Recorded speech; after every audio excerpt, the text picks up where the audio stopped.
تو اب بھی ہمیں ڈھونڈنا چاہیے کہ دین خالص کہاں سے ملے گا۔ تو ان دو باتوں پر غور کرنے کی ضرورت ہے۔ شیخ عبدالحق محدث دہلوی کسی عام شخص کا نام نہیں ہے۔ سرفراز احمد صفدر گکھڑوی لکھتا ہے کہ بر صغیر پاک و ہند میں میری نظر میں شیخ محقق سے بڑا اور بالغ نظر محدث نہیں دیکھا۔ وہ سب سے بڑا اور بالغ نظر محدث شیخ عبدالحق محدث دہلوی علیہ رحمہ فرما رہے ہیں کہ اللہ کا شکر ہے بڑے موضوعات پہ اختلاف ہوا لیکن حضور کی حیات طیبہ میں اختلاف تو نہیں ہے۔ اور امام نبہانی کہتے ہیں اول من انکر التوسل والاستغاثہ والنداء ہوا ابن تیمیہ، پہلا شخص جس نے توسل کا استغاثہ کا انکار کیا وہ ابن تیمیہ تھا، ورنہ پہلے سارے جھولی پھیلا پھیلا کے حضور کی بارگاہ میں استغاثہ کیا کرتے تھے اور حضور کے وسیلے سے دعائیں مانگا کرتے تھے، اور اللہ تعالیٰ حضور کے وسیلے سے مانگی ہوئی دعا اور حضور کے صدقے سے مانگی ہوئی التجا کو قبول فرماتا تھا۔ اور یہ صرف حضور کے آنے کے بعد ہی نہیں، حضور کے آنے سے قبل بھی حضور کے وسیلے سے دعائیں مانگی جاتی تھی۔ قرآن مجید اٹھائیں، اللہ تعالیٰ ارشاد فرماتا ہے وَكَانُوا مِن قَبْلُ يَسْتَفْتِحُونَ عَلَى الَّذِينَ كَفَرُوا فَلَمَّا جَاءَهُم مَّا عَرَفُوا كَفَرُوا بِهِ فَلَعْنَةُ اللَّهِ عَلَى الْكَافِرِينَ۔ یہ یہودی یہ حضور کے آنے سے قبل حضور کے وسیلے سے دعا مانگا کرتے تھے۔ اوس و خزرج پر اور دیگر قبائل پر وہ دعا مانگا کرتے تھے کہ یا اللہ اس آنے والے نبی کے صدقے سے ہمیں ان پر فتح دے۔ وَكَانُوا مِن قَبْلُ يَسْتَفْتِحُونَ عَلَى الَّذِينَ كَفَرُوا، اور وہ کیا کہا کرتے تھے اللہم انا نسألک بحق نبیک الذی وعدتنا ان تبعثہ فی آخر الزمان، اے اللہ اس نبی کے صدقے ہمیں فتح دے جس کو تو نے آخری زمانے کے اندر مبعوث کرنے کا وعدہ کیا ہوا ہے۔ اور اللہ تعالیٰ جل شانہ اس دعا کے صدقے سے انہیں فتح بھی عطا کرتا تھا، لیکن جب حضور تشریف لے آئے تو انہوں نے فلما جاءہم ما عرفوا کفروا بہ، تو پھر انہوں نے حضور کا انکار شروع کر دیا۔ تو حضرت معاذ بن جبل رضی اللہ تعالی عنہ نے یہودیوں کو کہا پہلے تو اس نبی کے وسیلے سے دعا مانگتے تھے، اب یہ نبی جلوہ فراز ہو گیا ہے تو مخالفت کرتے ہو۔ تو حضور علیہ السلام کے صدقے سے وہ دعائیں مانگا کرتے تھے، حضور کے وسیلے سے وہ دعائیں مانگا کرتے تھے۔ تو امت کے اندر یہ شائع رہا ہے اور حضور سے قبل بھی حضور کے وسیلے سے دعا مانگی جاتی رہی ہے۔ آقا کریم علیہ السلام کی نبوت کے اعلان سے قبل بھی حضور کے صدقے سے دعائیں مانگی جاتی۔ حضور کی عمر ہے 9 سال اور بارش نہیں ہو رہی۔ حضور کے چچا جناب ابو طالب کے پاس لوگ آئے کہ بارش نہیں ہو رہی، کچھ کیجئے۔ کہا بھی کچھ کرتا ہوں۔ حضور کو اٹھایا، کعبۃ اللہ کی دیوار کے ساتھ حضور کی ٹیک لگائی اور کعبہ کی طرف رخ کر کے کہا مالک میں اس گوری رنگت والے بھتیجے کے صدقے سے تیری بارگاہ میں بارش کی دعا مانگتا ہوں۔ تو راوی کہتا ہے چھم چھم می برسنے لگا۔ تو پھر چونکہ وہ قادر الکلام شاعر بھی تھے، انہوں نے پھر حضور کی شان میں ایک قصیدہ لکھا۔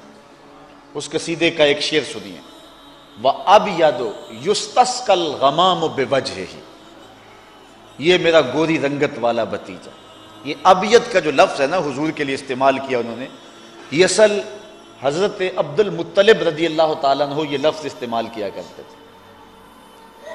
دادا اپنے پوترے کا کوئی عرفی نام رکھ لیتا ہے نا، نام عبداللہ ہے، لاڈ سے چاند کہہ دیا، نام عبد الرحمن ہے، لاڈ سے مٹھو کہہ دیا۔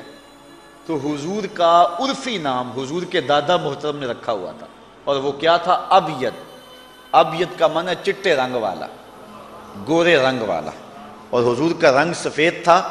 اللہ اکبر۔ سیدہ عائشہ رضی اللہ تعالی عنہا کی سنیے، فرماتی ہیں ایک دن حضور نے کالی چادر زیب تن کی اور کالی چادر کی بکل مار کے مجھے کہنے لگے کیفا ترینی یا عائشہ عائشہ بتاؤ پھر کیسا لگ رہا ہوں؟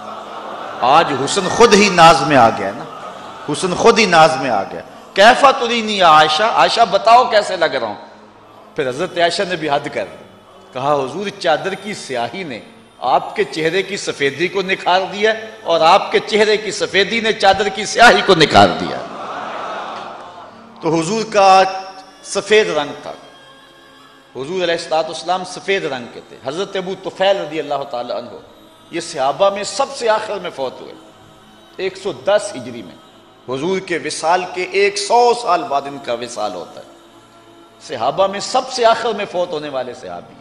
حج کا موقع ہے، لوگوں کا ہجوم ہے. حضرت ابو طفیل رضی اللہ تعالیٰ عنہ ایک اونچے ٹیلے پہ چڑھ گئے اور لوگوں کو مخاطب ہو کے کہنے لگے لوگوں میرے پاس آؤ، اس پوری کائنات میں اب میرے سوا کوئی نہیں ہے جس نے حضور کو دیکھا ہو. ان دو آنکھوں نے جمال محمد عربی کو دیکھا ہوا ہے، آؤ مجھ سے حضور کا حلیہ پوچھو اور میں تمہیں حضور کی باتیں سناؤں. اچھا لوگ جمع ہو گئے، ہجوم ہو گیا اور لوگوں نے کہا صف لنا رسول اللہ صلی اللہ علیہ وسلم، ہمیں حضور کا حلیہ بیان کر دو. اللہ اکبر، کتنا ناز تھا نا کہ میں نے حضور کو دیکھا ہے. استاد ذوق نے ایک دن اپنے شاگردوں کو کہا تھا آنے والی صدیاں تم پہ ناز کریں گی اے لوگو، تم نے ذوق کو دیکھا، تم نے ذوق سے باتیں کی. تو استاد ذوق کو جن لوگوں نے دیکھا ان پہ تو زمانہ اور آنے والی صدیاں ناز کریں، تو جن آنکھوں نے جمال محمد عربی دیکھا ہے پھر ان آنکھوں پہ قربان نہ جائیں تو اور کیا کریں. تو کہا آؤ میں تمہیں بتاؤں حضور کا حلیہ. لوگوں نے کہا صف لنا رسول اللہ صلی اللہ علیہ وسلم، ہمیں حضور کا حلیہ بیان کیجیے. تو حضرت ابو طفیل نے 3 لفظوں میں حضور کا حلیہ بیان کیا. اب سنو ان کے لفظ. کہا کان رسول اللہ صلی اللہ علیہ وسلم ابیض ملیحا مقصدا، ایک تو چٹے رنگ کے تھے، دوسرا نمکین حسن تھا، تیسرا ہر معاملے میں توازن تھا.